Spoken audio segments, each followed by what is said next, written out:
This is our new 10 by 12 gazebo. It's got a polycarbonate roof, which is really cool because it lets the sunlight kind of get through. We just put this together now, so I mean, it's brand new. You can see there's a mesh up here. If you can see, we got to kind of Velcro it in. We just had it undone when we were putting it together. The mesh will keep any insects out, but it has a double roof so that the wind will go through there, and it'll allow this thing to not be caught up in the wind and a draft or anything like that. You can also see there's 3 hooks for hanging lights and fans and things like that. It's really cool. Like I said, this is like a plastic polycarbonate, it's called. It's great. It's a lightweight material, and it does allow some sunlight to get through, which I think people complained about on some of the ones that actually had the metal roofs. This gives you a little more light, right? It's got a great durable coating on the outside. You can hear it. It's really, actually, we scratched this a couple times when we were moving things around on the concrete and stuff.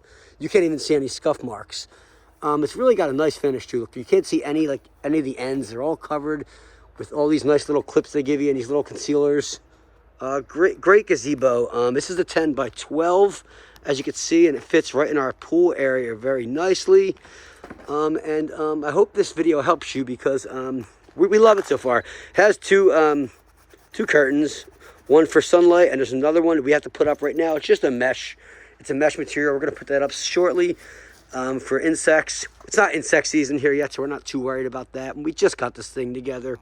On one other note, it took 2 guys about 4 or 5 hours to put this together with some pretty basic tools. These are the tools we used. Nothing crazy, and a screw gun. So that's all you need. 2 people I'd recommend to make it a lot easier, and you should have this done in a little more than half a day. Hope this helps. Thanks for watching.